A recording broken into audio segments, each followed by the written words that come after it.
Do, do, do, do. Do-do-do-do-do. We get wildly different paces. The heretics. No, immediately stop.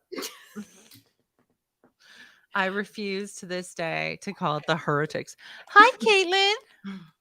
Okay, so Oh, I forgot that I was going to post this, that's what I was doing. oh, I got distracted by our great. wonderful introduction. Now that we're already live. I always post it right as the show starts. Okay. Well, hello, everybody. Hello, Welcome, and hello, Caitlin, and anybody we that lost listens someone to this already. and anyone that listens to this in the future. Is this gonna make it to a podcast? I feel like It surely is. It absolutely is. So if you are listening in the future, what you experienced at the beginning was April and I and Beecher. Hi, Beecher. Hi. Trying to recreate the Heretics opening without the slides or music or any of the ability to get those things. Because as you can see, Rachel is not here. Oh, whom we love. miss you, Rachel. She will be back at some point. She's got a lot going on.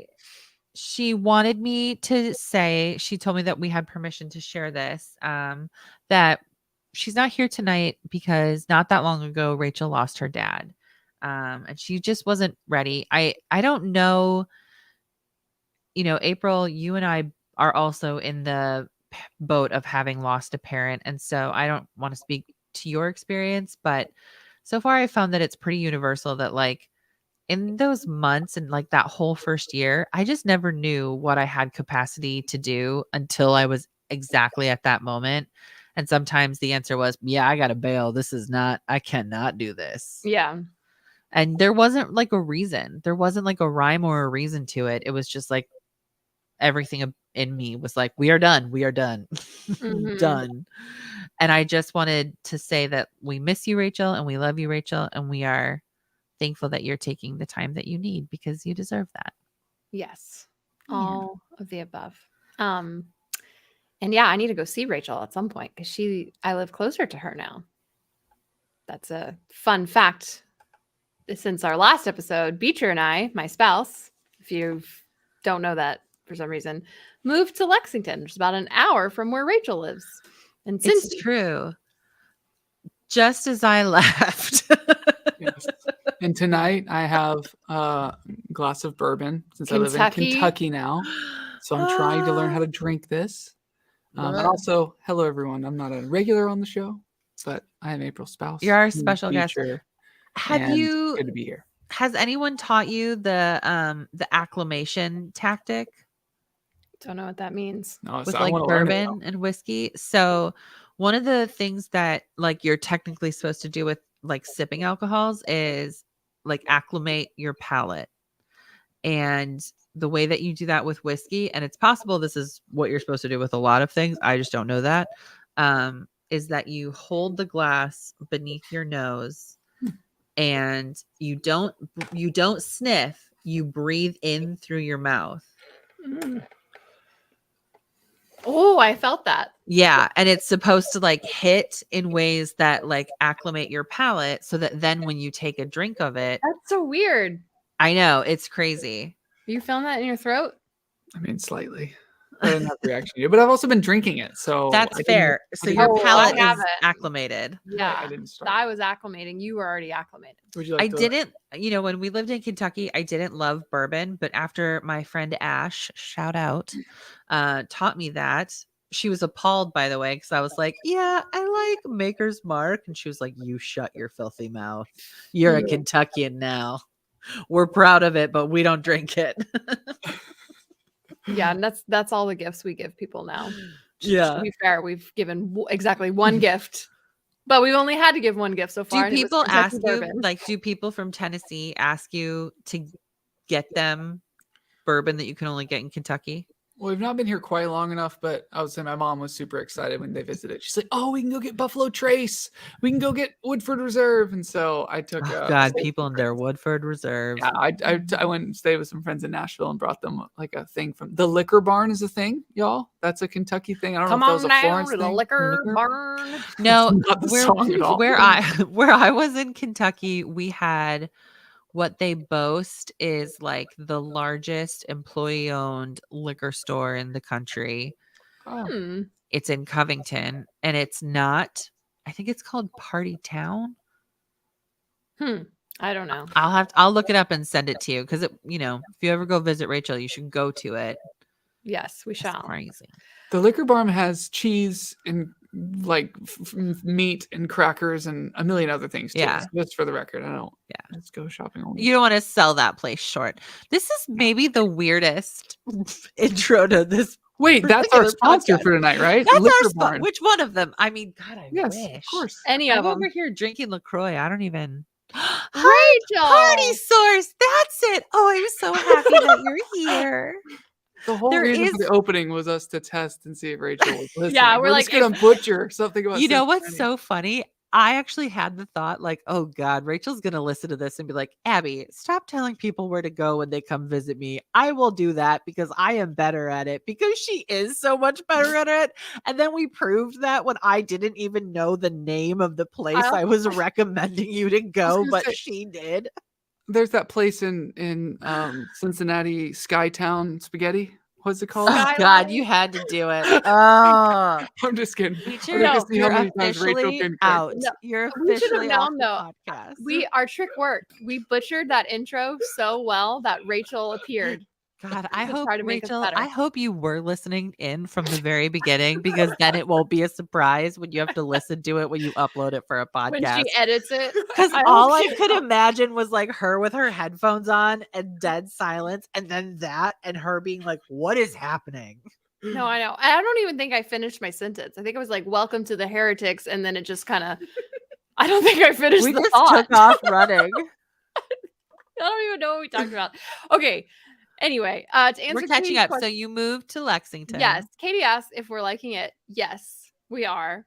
There's been like one thing after the other. Like we got COVID. I fell down the stairs and sprained my ankle, which hurt my pride more than anything, but I also couldn't walk for a night. And then Beecher got in a car wreck. Yeah. In the pickup line at our school. I know I just said it's going well, and then I just named a bunch of like really terrible things. It's like Wednesday Addams. It's going really well. I got hit or been sick. I mean, it's just all dependent on what your definition of going well is. I mean, we're happy. We're a happy little chaotic bunch. But yeah. We're getting settled. Yes, we're getting settled. But we are liking it. Lexington City is really nice and it's progressive and it's just feels much safer than where we were. So I feel like my cheeks have gotten pinker as we just started. Because Rachel's watching. I feel like my mom's watching me on a play date or something. Oh no, I think I haven't been beneath a ring light in a hot minute, and I think my skin is legitimately like, what is this very bright light? This is mid-autumn. I'm not used to this brightness. We have dual ring lights going on right now. Oh my God, you guys are so pro. Any other updates in your life? You're writing a book. Yes, I am. It's dragging out. It's so long. It's taking forever. She's so excited to be writing a book. She can't wait for you guys to read it. She will keep you posted about its release date. I shall. Yes. Yes, we will keep you posted on that. It's yes. One day she'll be excited about it. When I'm not in the thick of it with the sprained ankle. That's fair. Well, back acne from stress. It's a TMI. But love Lexington. That's good.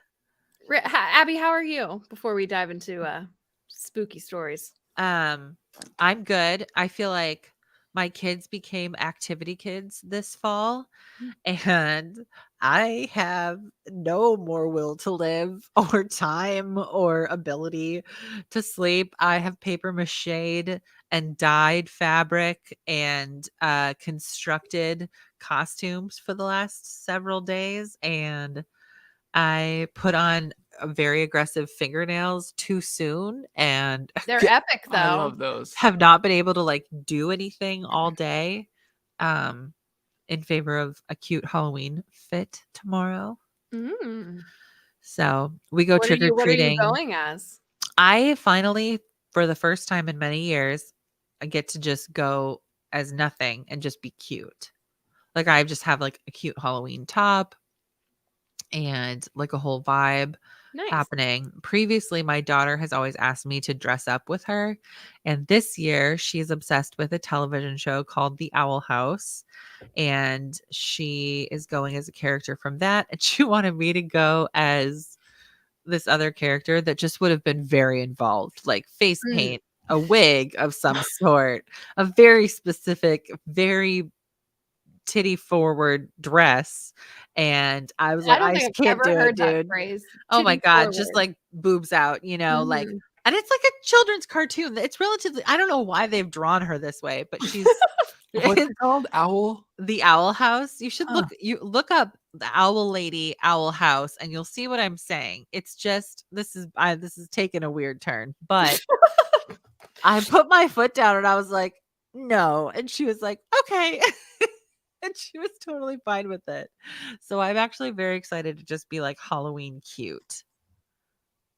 That her? Yes. I think it was a good decision to go with Halloween cute. Yeah, I was like, I just can't do it. I just can't do it.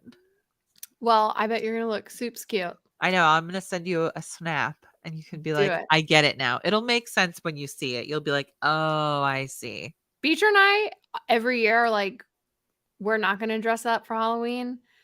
Really? I find that so. But we always do. Okay. Like an hour before, we end up going your true nature just gets you and pulls you in. Yeah, we end up just like making stuff out from like past costumes or just like my box of wigs. Yeah, that I have. What did we do last year? We did something. We threw it together last year, and I don't remember what it was. Oh, I do. We were Batman characters. You went as Catwoman, and I went as Poison Ivy. Yes, I did. We literally made it up like 2 hours before Halloween. We're like, I love it. Dressing up. My favorite thing about my family is that if you are like, hey, show up here in an hour and be in costumes, we can make that happen. And I just knew in my bones that you were also people that could fit that demand. Oh, I know. I love dressing up. I love it. It's so fun. Okay. We didn't discuss how we're going to transition this at all. So I know. I'm just diving in. Well, this is going to be, so just like for the record, this is going to be sort of a truncated show. Like we're not going to go our full time frame. We're going to pull it in a little bit because we wanted to be here with everyone because we had announced it and we had that intention, but also it's just not ever going to be complete without Rachel. And so we don't want to try to force something that won't be there. We want to honor that. This should have been something we said at the very beginning. Yeah. Well, it's a shorter show, so we had to get right to the point. That's why we're trying to just get to it. Yeah. Like 10 minutes of Liquor Barn and Owl House talk. Yeah. And tits forward. Well, we're also just catching up. Like we said when we talked about how this would go, we just said we'll just catch up and talk a little bit because it's been a minute since we've seen each other in this context, and a lot it was like a holy heck of a summer for all three of us. Touche. That's true. Yes, it was a heck of a summer. It was a heck of a summer, in a lot of good ways, and then in a lot of hard ways. And like, April, there was a point I think this summer where you were just like every possible thing was happening. You were moving, people were sick, you were writing a book. Like it was just my mom had back surgery, and I was her sole caretaker. 2 back surgeries, and the second one was not planned. And like I think that a little it's a lot jolly back and forth. Yeah. No plan, just loose ideas. Yeah, Caitlin, I really feel like for a lot of people, this past summer was just like big things happened and people's lives changed in big ways, and it was very intense. I don't know anyone for whom that's not true. If you are that person, God bless you. It just seemed weird how I feel like that happens a lot. Like if I'm going through, not to say season like evangelical, but if I'm going through a really busy season, it seems like all my friends are too. If I'm going through like like just a chill season. It just seems like not always, obviously, but a lot of the time, a lot of people experience similar things. April, can I ask you, does that ever, I mean, I think that you and I have a lot of similar beliefs at this point, but also probably a lot of, that would be a great show to talk about, like, what are all the things that each of us believe that might be different from one another. Anyway, does that ever, because that makes me feel very like woo woo astrological sign girl vibe. Here's the thing. Like, isn't it crazy that the synchronicity of the energies of the universe combine for us all to experience these natural, like, does that ever pull you in that direction? Yeah.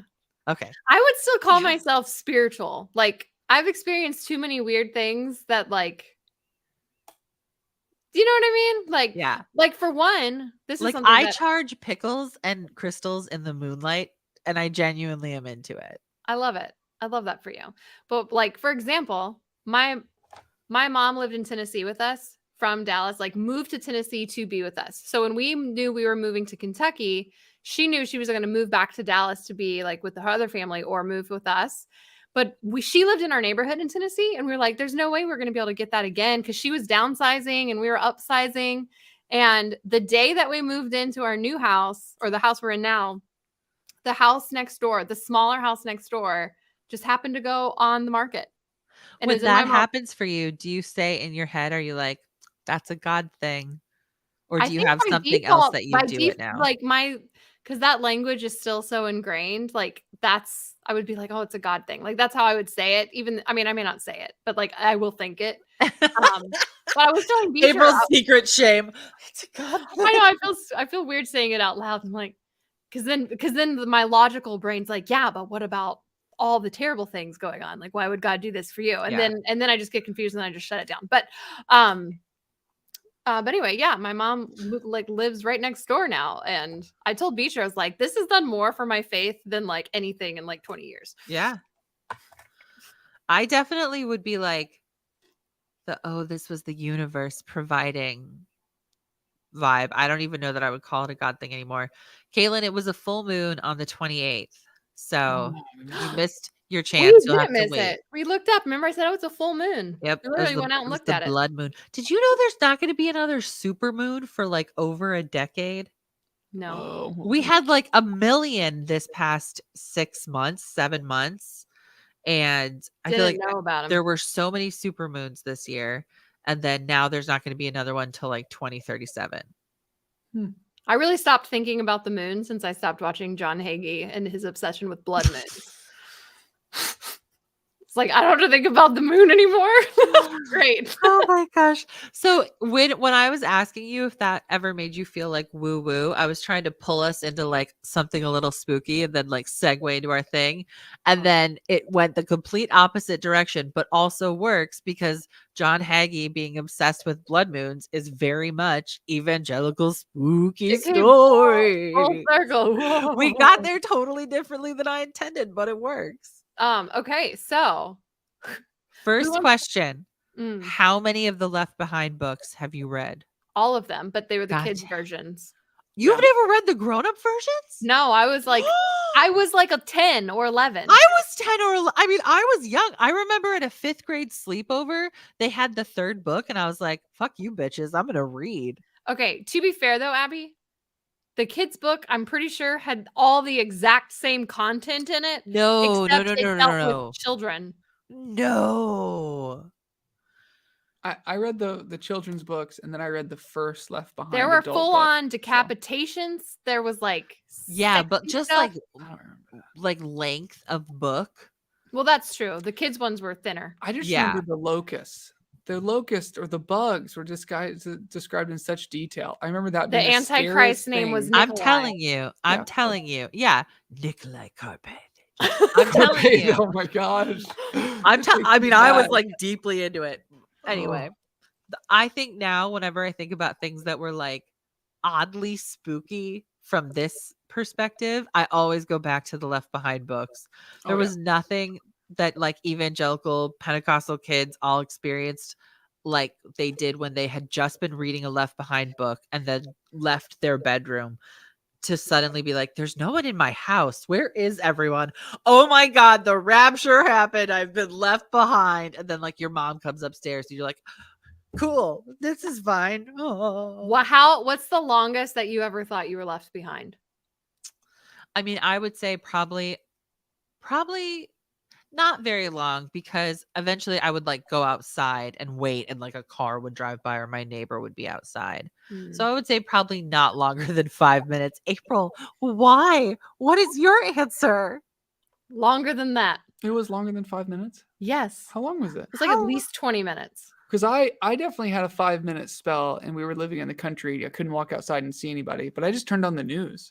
Yeah. Like the current news. And was like, okay, well, if we all were vanishing, surely someone would be saying something, or maybe there'd be a single soul at Fox. Gone, not if like they honestly, disappeared. but you want to know what, Fox News April, wouldn't have really hope. truly, walking outside always did it for me, because I was so convinced that planes would be plummeting to the ground left and right. Well, I went And then outside. it would be like I would at least be able to see one unpiloted plane falling in the sky. And so if that wasn't what was happening, I knew the rapture had not happened yet. Okay, I hadn't thought this through like that. But one time I was 13 or 14. I was chatting on AOL Instant Messenger. I was in like our den, right? And like no one told me that they were leaving, but suddenly I realized it had just been a long time since I had heard anyone. Yeah. And so that kind of weirded me out. So I was just like, Mom, Dad, Andrew, Matt, no one responded. So I like put my away message up, which was probably like a DC Talk Who were you chatting with? or something. I don't remember. You didn't ask them if they were missing family members? No, I was like, no, because at the time, like yes, rapture always pops in my head, but I just assumed like, oh, they're probably just in the backyard, because I wasn't thinking like, I'm not going to make this my away message, because then I'd have to admit that I thought there was a chance it could be left behind, and then why would I think Like, that why? would end Yeah. within my life? Anyway, so I get up and I start looking around the house. No one's in there. I go in the kitchen. I go in my brother's rooms. I'm calling for my parents, for my whole family members. My dog's even gone. I didn't know like the theology about pets being raptured. Right. But, Who knows? Who knows? right. But like still, that just confused me. It didn't really help me out one way or the other. I go into my parents' room and there's a pile of folded clothes on my mom's bed. Oh God, no. Her purse is on the counter. So then I go into the garage. Like I was thinking they must have gone to the store or something, but I go into the garage because her purse is there. The car's still in the garage. The car's not gone. I'm with you at this point. Then my heart just starts racing. So then I like go through a full check in the house one more time, like closets. I don't know why I look in closets. So I go out to the front yard, like maybe they're outside playing basketball. I look both ways. No one was outside. Like not just my parents were outside. No one was outside. So then I go back through the house to the backyard. And at the time we lived on a golf course in Florida. And so I start yelling on the golf course. I don't hear them. No one's on the golf course either. It was just like a bunch of weird things. So then I picked a direction and I start walking down the golf course. How much, what is your main feeling right now? Is it panic, like because you're afraid of what's happening? Or is it panic like, oh my God, okay, I'm left behind? Me? Here's what I think I was doing. I think I was chatting with a guy that I had met online who my parents didn't know about. So I was like flirting with him. So I was probably thinking I was just like lusting after this dude online, and right, that was a sin. Rapture. So like that must be why I left behind. No, I'm in a full-on panic at this point. My heart is racing. I'm fighting back tears, but I'm also knowing like I cannot afford to panic right now, because if the rapture has happened, then I got to move quickly before the mark of the beast takes over. I got to take my parents' credit cards. I've got to max them out. I literally knew like I know how to get to that military store. I can take my parents' keys. I didn't have a license. I was like, under this circumstance, I can just go to that your brain went tactical. Oh no! Well, military support, like for food, because I was thinking like weapons. April, anytime I ever thought I was raptured, my furthest thought was like, who's gonna take me to school? Like, what do I? No, I was ready to go full on underground church. How old were you? 13, 13. 14. This is literal trauma right here. Didn't your dad like get stuff for Y2K? Yes. So like we had stocked up. Like when is this? 2 years? 1 year? This would have been like, like 2 years, a Yeah, year or two after you were Y2K. already in that mindset. So my family had already stocked up on all these military supplies, and so I knew the drill. Like the little food that lasts 7 years. That's perfect. That's all I need. The tribulation's only 7 years. So like I had ridiculously thought this through. It's not like I thought it through for the first time then. This was like a reoccurring fear of mine that I had to plan out in my head just in case. So anyway, we're at like 20 minutes at this point, and I finally hear a bark, like a dog bark in the distance that sounded like my dog. So I start screaming, "Tiger! Tiger!" And I hear the bark again, and it gets closer. So then I see over the golf course hill, a little miniature pinscher running towards me. I was like, "Oh, tiger!" Still hadn't seen my family, but at least I found my dog. Fresh meat. And then behind him, about like 50 feet, finally appear the heads of my parents and both my brothers, who were blissfully unaware of the absolute terror I had just been going through. And then I like run to them. I'm like, "Oh my gosh, hi." I'm like so excited to see them. I give them hugs. And they're like, "What's up, April?" The fact that you had a dog and the dog was gone, like that it didn't occur to you like, oh, they took the dog for a walk. I know. Hindsight's 2020, but no one else was out. It was just that those Left Behind books get you. I also was believed that the rapture was going to happen at any Probably moment. best you don't read the adult ones is now where I'm at. Maybe that's a good thing. That's really what I'm telling you. I don't think I missed out on the adult Left Behind book trauma, because I feel like the kids one, I don't know. I haven't read. Every them, time a new politician comes enough. on the scene, I still think of Nikolai, and I'm like, do you match the? No, you don't. It's fine. Also, this was weird. This was a weird way to go with this. Got to work that out, Abby. Okay, well, Abby, I want to hear one of your horror stories, and then I want to hear one of Beecher's. One of my horror stories. I have just so many. It was hard to choose, wasn't it? It was hard to choose. I was like, I have so many. I think that the horror story that like came to my mind is just, it's very recent, but it might be real weird of me to be doing this. Do it. So April and I share a couple things in common from like our background, and we've talked about it on the show before. And we talk about it on my upcoming podcast that is coming someday.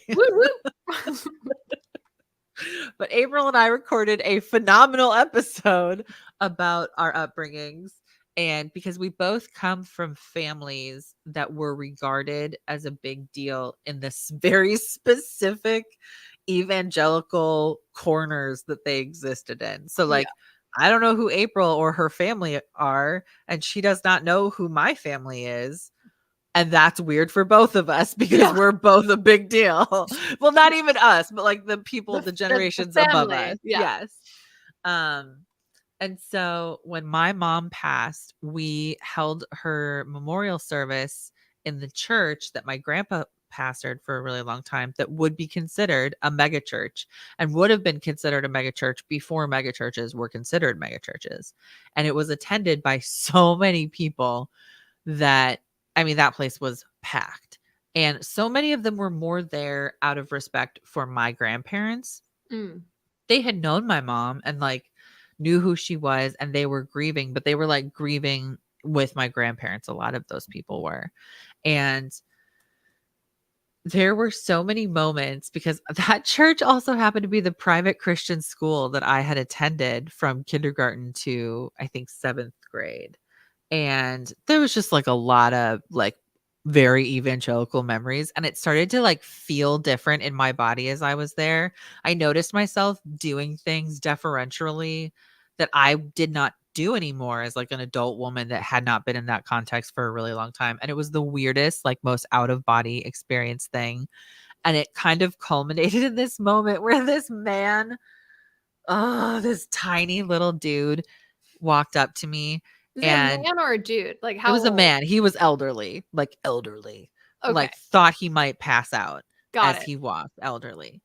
And I had seen him. My parents were divorced, but my dad came to the service and I had seen this man praying for my dad in the hallway, and I had clocked it as like, "Oh, that's going to be funny to hear about later." And he cornered me in the reception for my mom's service. So I don't know if everyone comes from a church context where you do like funeral receptions, but that is my church context. Like the church ladies make a big luncheon spread and people greet the grieving family. It's a terrible tradition. That family does not want to be there. Anyway, you basically have, it's like a wedding reception. If you're the guest of honor, you don't actually eat. You're just constantly talking to people and constantly interacting with people. Well, in some ways it is a wedding, especially like in the church, because it's reuniting part of the Exactly. bride with Christ. And so as adult Abby, I just was like, I don't know you. Please stop touching me. But as like church Abby, I was like, yes, Rachel, exactly. Like you come from church reception, funeral reception people. Yeah, for those Yes. listening, if it ever gets there, and Rachel doesn't nix it. Rachel hit at a table with us at her dad's funeral. Yes. And so I didn't do that. I was not smart. I just felt a lot of responsibility to be like present and greeting people. And this same tiny little old man came up to me and he didn't even know who I was except for that I was one of Renee's kids. And he was like, "Which one are you?" And I was like, "Excuse me?" And he was like, "Which Ross? I know you're a Rosted, but which Rosted are you? Are you the oldest?" And I was like, "No, I'm the middle. I'm her daughter." And he was like, "Okay, so you're not Aaron?" And I was like, "No, nope, I'm not. I'm Abby. This is weird." And he was like, "I prayed for your dad earlier." And I was like, "Okay." And he was like, "I just sure hope it's not too late to see him in heaven." And at this point, he's still shaking my hand. And I kind of was like, "Do you know that this is my mom's funeral right now? Like, what did you just say to me?" And then he said, "Can I pray for you?" And I didn't even like register what I was doing. Before I could even think to stop myself, I said, "Sure." And I turned with my shoulder into him because I knew he'd want to lay a hand on me. And as I was doing it, I was like, I don't want to be doing this. Why am I? And I just like genuinely felt possessed. I was like, I don't want to. What? I can't stop. What is this? Is not typical behavior. This is weird. And he prayed for me in this very intrusive way, and then like clapped his hand against my arm, and we parted ways. And I just remember walking away in a daze, like, I didn't want to do that. Why did I do that? I couldn't even. It just happened. The turn. Oh my gosh! And I recognized it from my childhood and from my upbringing of like when someone wanted to pray for you, what they were asking was, "Can I lay my hands on you?" Pentecostals. Pentecostals. Shoulders or Oh head. man. It I've was laid just my the hands on weirdest Beecher. thing. I think about Rachel at Rachel's service, her dad's service. If someone had done that to her, if I had seen that, I literally would have just stepped in between them and been like, "Rachel, you're needed from your sister XYZ. She's got to go. I'm so sorry." Like I would have cut it off. And I understood in the moment that what I was allowing him to do was like super fucked up. And I just couldn't. It was just like evangelical church Abby was ready for it. All right, bring There's it also on. like sometimes in those contexts, like I just forget, like, is it worth going through the rejection of this and then kind of having to explain myself and then it become a thing versus just letting this happen? Agreed, but I'm 1,000% sure I could have said, like, stopped him right in that moment and been like, "Oh, I'm not that Rosted. Let me go get her." And he would have been like, "Oh, okay." Yeah. See, that's smart. That's like turning on the news or looking in the sky for airplanes smart instead of just like panicking, walking on a golf course alone. So eating your 7 years of rations. Andrew, though, my brother in the chat, Her go bag. Andrew called the police one time because he thought he was left behind. So I didn't do that. Love you, Andrew. Caitlin, the whole conversation has been confused. We're talking about things that are real scary, evangelically. Yes. And now we're going to hear Beechers. Okay, so I like that it looked like you just scooted her out of frame. get out of here. Why are we blurry? There we go. So I grew up not Pentecostal. I grew up Baptist or non-denom, but but then I went to a Church of God college and people spoke in tongues. And I thought okay, I know Pentecostal. And then a friend of mine that led a prayer team was like, hey, Beecher, you want to come with us to the ramp in Alabama and hear a woman named Karen Wheaton and a guy named Damon Thompson preach? And I was like, I don't know what that is. And he's like, it's very Pentecostal. And once again, I was like, okay, so some people will speak in tongues. I then for some reason go with him and this group. We go to nowhere, Alabama. It felt like middle of the country. That's an immediate red flag. Yes. Nowhere, Abby, Alabama. Did you know Karen Wheaton? Do you know that name?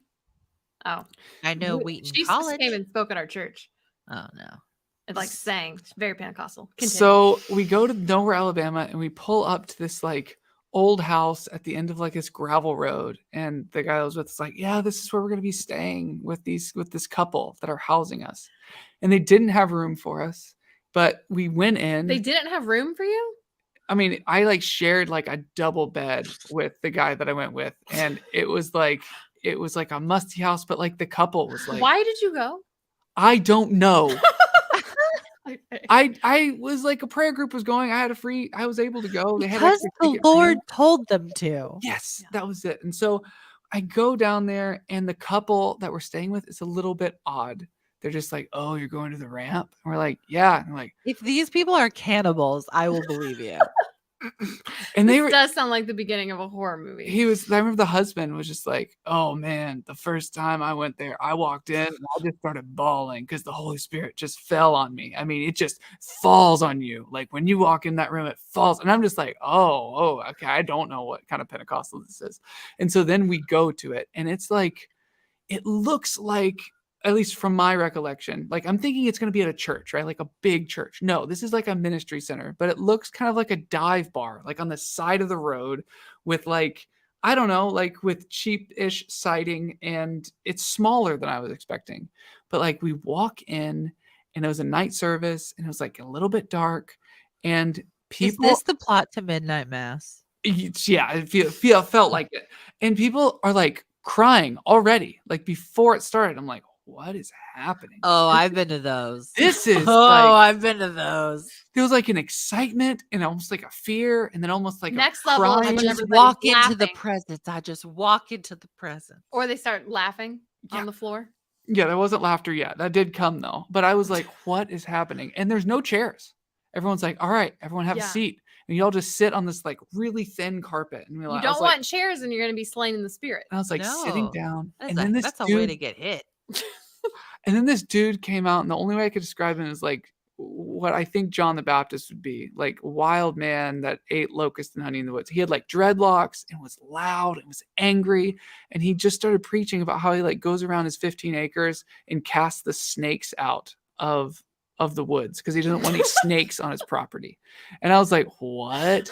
And then I found out later, someone's like, oh yeah, that was Damon Thompson. Damon Thompson's so committed. He once laid on a dead person. Yeah. Well, I was. Oh God, the laid on the dead person and raised them to life. Yeah. And I was like, did it work? And you're like, no, but he laid there for 7 hours. And I was like, how am I supposed to be feeling about this? My guy at work. Why are they telling that story that makes him look good? That's what I'm saying. I was so weirded out. But then, of course, he's preaching. It's very prophetic. Tried to perform a miracle. He didn't. But we like that he gave it an effort. He was really committed.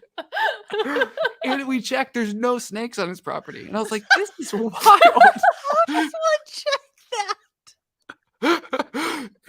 And so I'm sitting there. He checked. Also, those snakes must have been so confused. First people are like, leave. And then other people are like, are you there?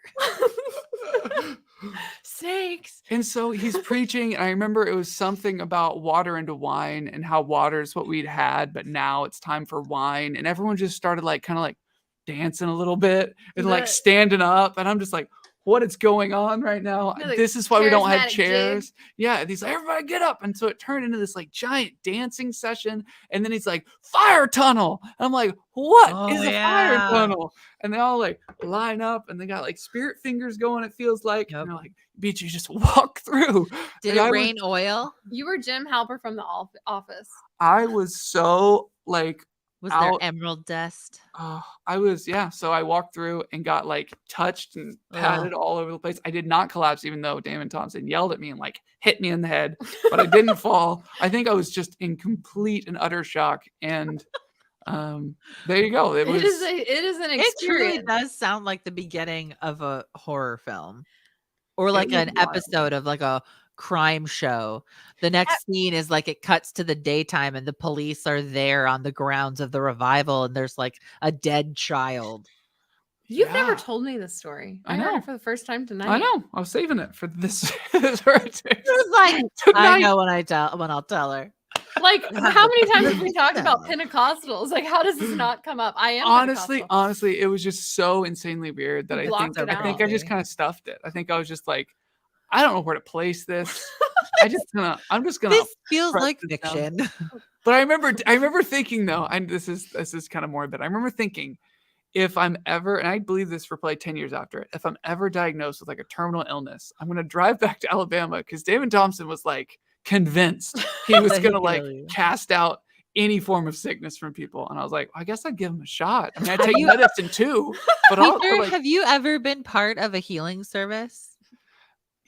Oh, I mean, yes, but probably not. It's not insane. It was like all right, people are gonna get healed today. I'm feeling like somebody needs their leg lengthened. Like little things, not like why is there always someone needs their leg lengthened? Because I don't know if they know. I don't even know if they knew they needed a leg lengthened. They just feel like every healing service I've ever been in had someone that had it. Vineyard teaches classes on the leg lengthening healing thing. Like, why don't I? And this guy did it, and I literally was in this class. We weren't even a Vineyard church, and he was like talking, and I kind of went, ugh, and he kind of looked at me and he was like, I see that you're skeptical, and I was like, I think I've made that. Yes.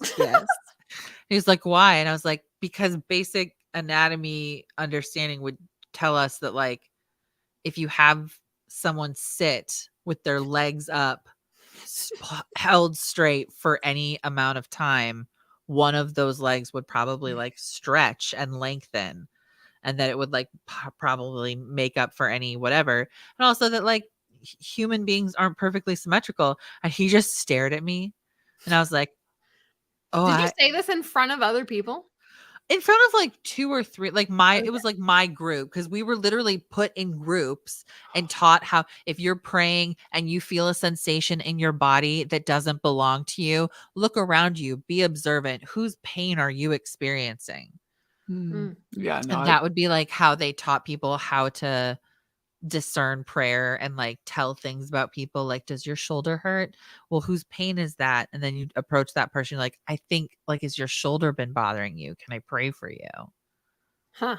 Don't close your eyes, watch them. That was like an actual instruction. If you're praying, if they will allow you to pray for them, you ask them to close their eyes, but you keep your eyes open so you're watching them, so you can read. It literally would say to read their facial expressions. And I asked our pastor, like, well, isn't that just basic like manipulation? If you say something and it makes them emote and you see them emoting about that thing, you say more about that thing. Like, doesn't that just feel like manipulation? And I said that as someone who genuinely believed in the gifts of the Spirit at the time. Wow. And I was like, that feels like cheating. And he was like, no. And I was like, no, are you going to say more? Okay, I guess you're the pastor, so you win. But that always grossed me out. It was so, it always bothered, so spooky. It always bothered me. I was worship leader in Virginia. We used to have we said that we gave space for like the Holy Spirit to move. But then when I became like when I tried to worship, I was like head worship leader one Sunday. I have words. And I thought we actually were giving room for the Holy Spirit to move, which really was just like us going into our intuition and like, free flowing spontaneously. And the pastor in the warm-up comes up to me and he's like, now whatever you're going to say and pray or any ad lib, like you need to do it in this entire run through. I was like, I was appalled. I was like, what? But I thought we need to give room for the Holy Spirit to move. And he was like, oh, well, I mean, the Holy Spirit like can move ahead of time and like that is still room. Yeah. I was like, that's girl, my mom had sheep. She was a worship pastor. She had sheet music, the title of which was Music to Move the Spirit by. And it was like intended for the interludes, the like, oh, this is a prayerful moment. Like we're going to really lean into the breath of the Spirit. Did you have the little Pentecostal jig that like all the middle-aged older people did? Do you know what I'm talking about? I don't know. It's like kind of like a little hop skip thing. I think you should demonstrate. I do agree. I think we should end this podcast with something only the watchers can see. All right, can you see me? It's like yes. I gotta sing like a charismatic song. I will not. I will. This feels like a trap. No, you do it. What's like a 90s charismatic song? Ancient of days, and you know how to do this thing. April.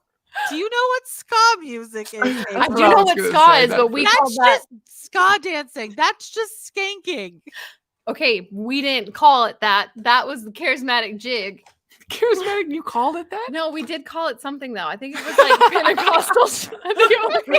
I want to hear a hit song. Be like, let's do April, how do you put a comment on the screen? Put Rachel's comment on the screen. I can never. I know. Wait, I know. Rachel says I can never miss a show again. I know it's going off the rails. Look, our goal was to talk about scary evangelical shit, and baby, we're doing it. We are doing it. April, I didn't even tell all my stories. What? I noticed during your jig that one of your legs looked a bit shorter. I can teach you how to heal her. Okay. One thing that always confused me about the leg lengthening thing in healing services was that it was always. They were always telling the miracle of like, oh, someone comes forward like my leg was lengthened, da da da. But I never heard in any small group prayer request line or like any prayer request in like the church bulletin or whatever. No one was ever asking for prayers to have their leg lengthened. It was just like a lot of times it was somebody like said they had back pain. They would ask, they would say like, I'm feeling pain in my back. Is someone here experiencing back pain? Well, you're talking to middle-aged white men. Yeah. The answer is they are in fact experiencing back pain. and so then they would be like praying for them, be like, I'm going to have you sit down. It was like a whole spiel. It was a whole thing. You just would think there'd be like one game of like pickup basketball. We're like, why isn't that kid playing? It's like, oh, he's got one leg that's too short. No, I thought that was gonna be you saying you think there'd be one game of pickup basketball where people would be like, why isn't that kid playing? Be like, oh, he can't for this medical reason, and they'd be like, well, let's go pray for him and heal him and get him in the game, because that's a thing I legitimately have experienced on multiple occasions at like church camp and youth group and playing basketball at the park. Well, like my youth group once went into the mall with the intention to find someone that was sick and heal them. Oh.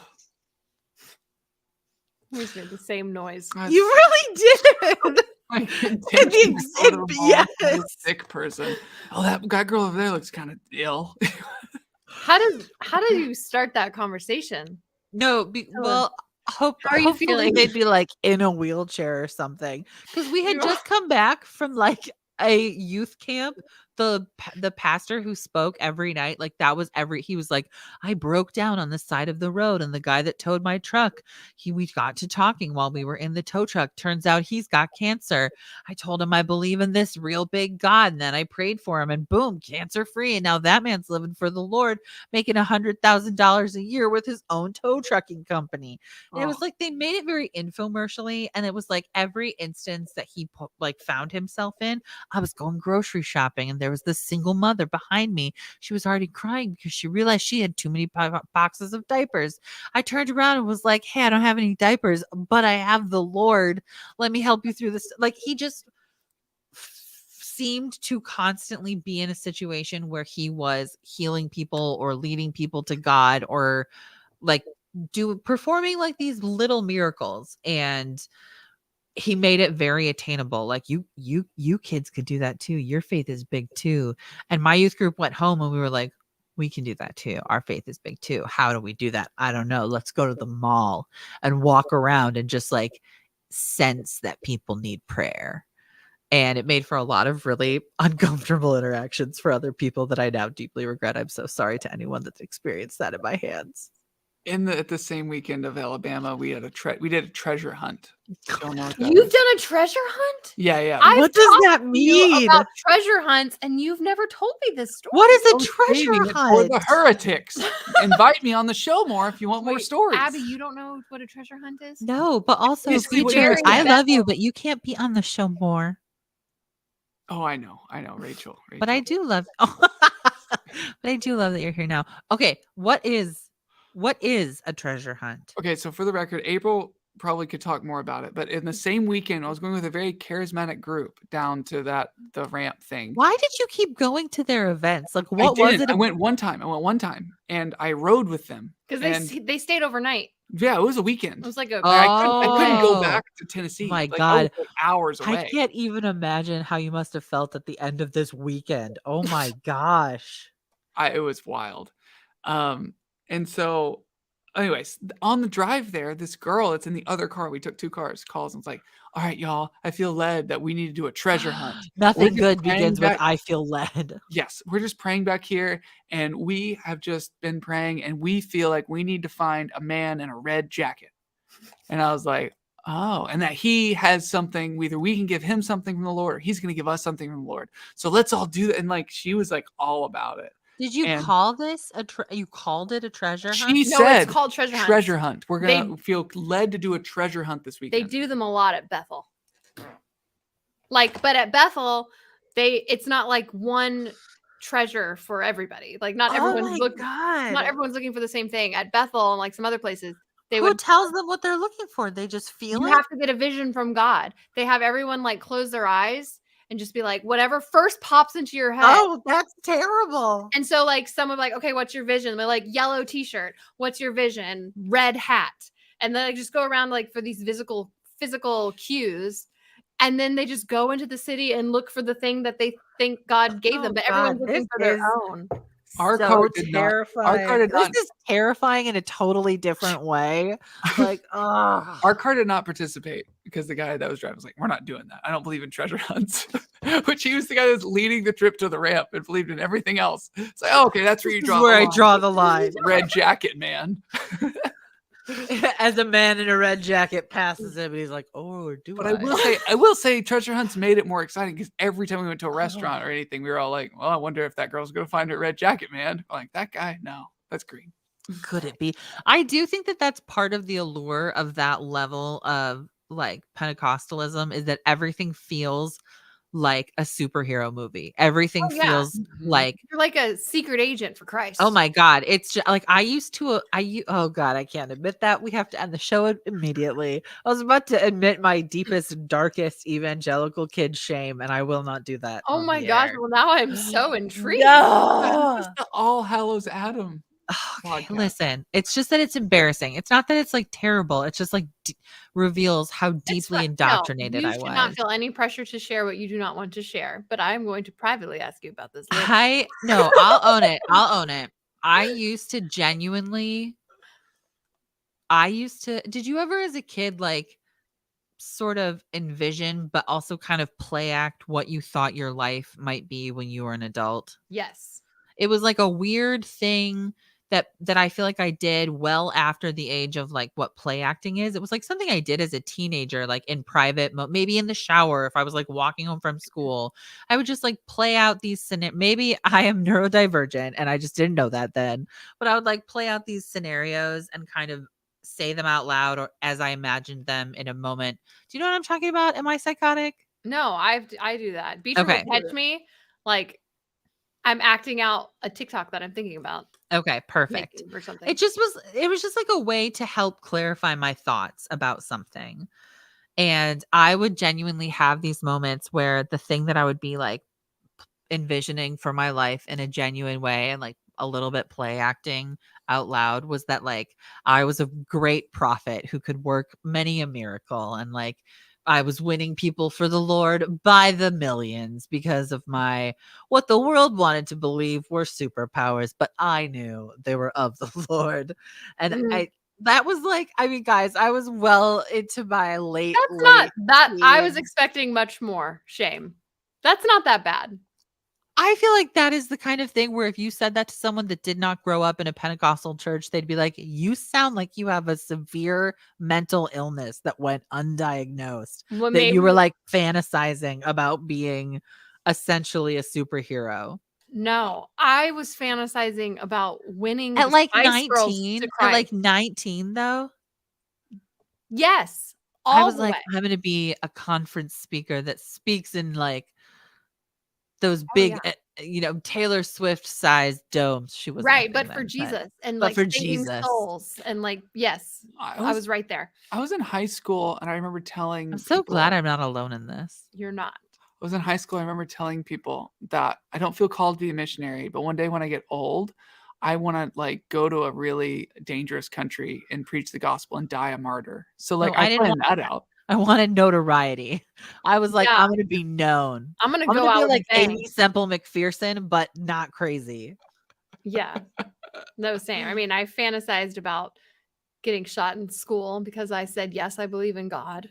But I And didn't die. I went on to be like a well-known speaker.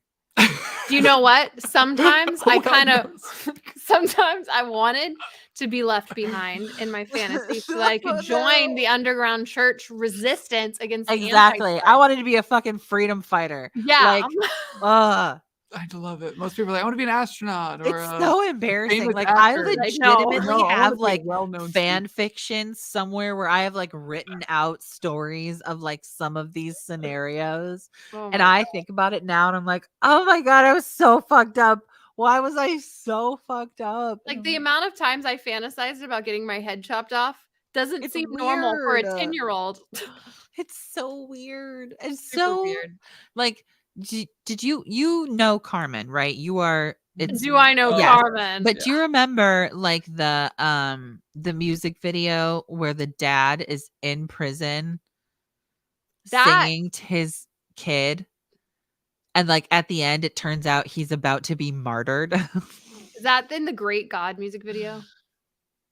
Or are you talking about Ray Bolt's I Pledge Allegiance to the Lamb? Oh, I'm talking about Ray Bolt's I Pledge Allegiance to the Lamb. Yes. Yes. Yes. No, that scene with him talking to the little boy in the prison cell like imprinted on my Oh brain. yeah. Where he goes like, in the meantime, just pray like your mother taught you.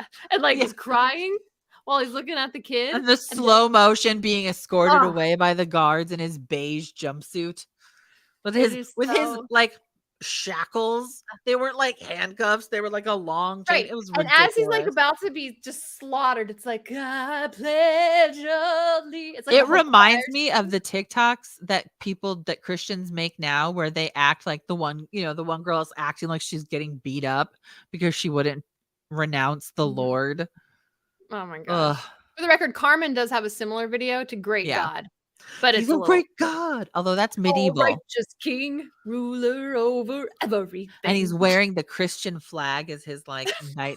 April, we're So so much. fucked up. We should have our own podcast called Here's Why We Need Religious Therapy. I know. I'm just trying to think for a second. If I'm an adult, like in evangelical culture, like I'm not deconstructed, I'm not out. And my kid, like Raylan, my 7-year-old kid, came to me. He's like, Daddy, there is this man who dresses up and performs Christian like rock anthems. I don't know. I don't know what I'd think. I think even then I would find it a little odd. I don't know. Maybe not. No, he was our Michael Jackson. He really was. He I would was. think Carmen could put on a show.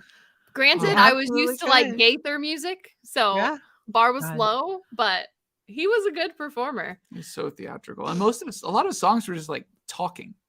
Oh yeah, one of my favorite Carmen songs. This is so embarrassing. One of my favorite Carmen songs is "Witch's Invitation." If you've never I knew heard that. it, Witch's Invitation. oh my God, yes. Have you watched that since you've deconstructed? I haven't, because I have, keep it in a and it's special wild. place in my heart. And like I don't want to do that to me because I love it. And I also recognize that part of why I love it is because I've always fancied myself mystical in that way. And it was like the thing I had to sublimate to be religious. It was like I'm so sinful to like think that tarot cards might be real and like explore natural elements of spirituality. Like that's the devil and I need to stomp that out of myself. And I loved that song because it was so spooky sounding for a Christian kid. He was a little spooky. He also had that No Monster song. Where Yeah. he And sang so about it just felt like a way to have this thing that I naturally felt inclined towards, but that everyone around me felt was safe. It's wild times. Rachel said Beecher can be on the show all they want. Y'all are gonna replace me with Beecher. Beecher is fun. You gotta get this But book Rachel also said off the rails, and I just want to say, baby, you are our rails. We don't have any rails. I will say though, as a regular Heretics listener, it often goes a little off the That's rails. true. It's part of what I love about this podcast compared to other deconstruction podcasts is the ability that it can go like off the You rails. don't know where we're gonna end up. Surprisingly we have a heavy. wide breadth. Yeah, it's amazing. It's I love it. So I think it's good. I agree with you. I think I've always enjoyed that. And honestly, anytime anyone has spoken of our show to me, the thing that they have said is that they just enjoy our conversation. They love the banter. I also get that we laugh a lot. We And I do. think that's a natural byproduct of it. We should do like a Heretic special where we just play Super Fight live. Oh my God. I want you to know that we bought Super Fight after we played it with you. And then our lives went horribly to shit. And we have not been in like a public situation to play Super Fight again. And I hate it. No one will play with you? No, we just don't have game friends anymore. Oh. Like we have friends who are like, we're like, do you guys play games? And they're like, what? I'm like, it's fine. Games? What are you, a child? Okay, I know that's really how I think it is perceived, and I hate it because I'm like a game person. I do love games. I want to pitch an idea at the end. Okay. I think we're nearing the end, but I want to pitch an idea. I'm a filmmaker. I know Rachel, we did not start the show with your video. We started it with our own version of it. I think she missed that part. Yeah, I didn't have your video, Rachel. So but don't worry, we got a very good replacement. We improvised. Beecher, April, and I executed a flawless substitution. You'll see. Just you don't need to spoil. Just maybe have your headphone volume a little bit low when you start this. Okay, I'm a filmmaker. I've got access to equipment. I have no other people. I just want Abby you to come back to this part of the country, and I want to record you three going through the ARC exhibit. And I just want to make a little documentary. We'll mic you. We'll put cameras on you. Oh my God, I'm into it. I just want to do a special. I have a present for April I have a present for April and Rachel. Ooh. So. And on the ARC exhibit, you just have to do a treasure hunt. Can I be on shrooms?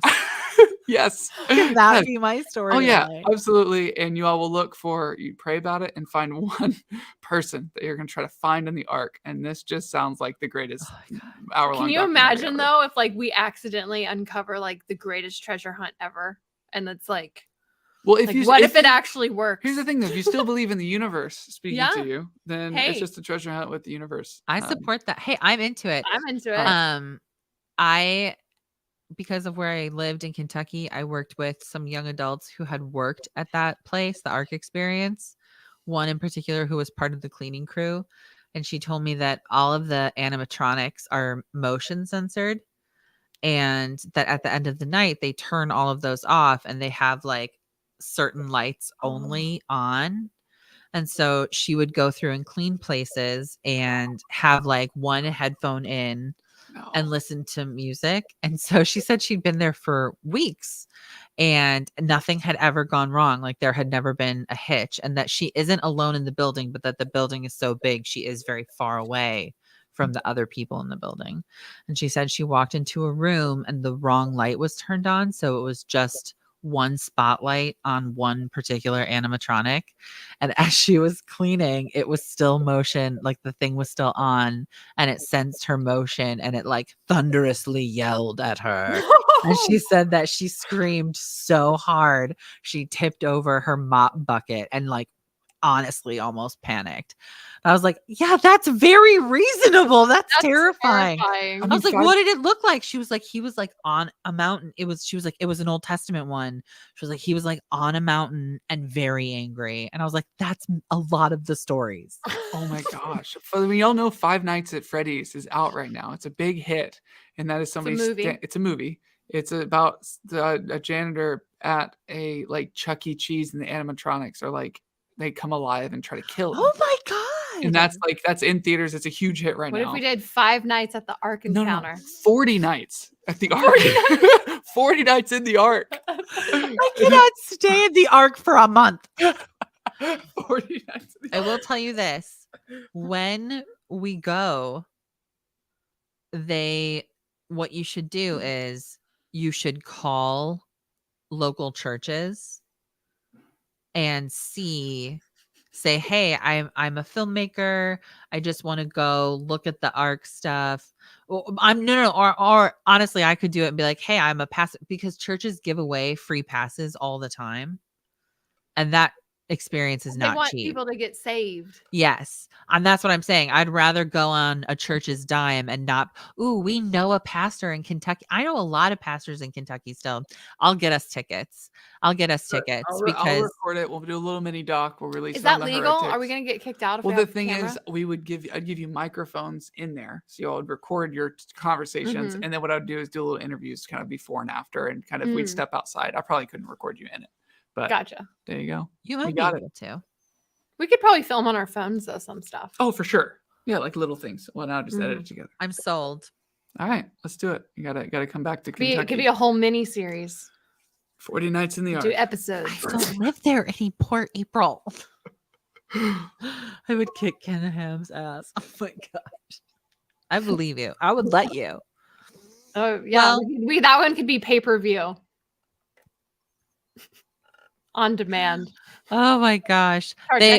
My friend who worked there said there's a ton of Ken Ham stuff there. Like there's like a large portrait of him, and she said there's also a large portrait of him in like the staff area. That's kind of weird. I was like, yeah, that is kind of weird and gross. So that is odd. Yeah. Well, on that note, this is my excellent segue. Well, it's about that time. Oh, look at the time. We should probably play the outro video, right, y'all? We should. We don't have one. We're going to make one now. Thank you all so much for joining us. We appreciate you being here tonight. Your support means so much to us. And Rachel, we just want you to know, please come home. Please come home. We miss you. The Heretics. The Heretics live. Oh, I end it. End it. Bye. Bye. Thanks for having me.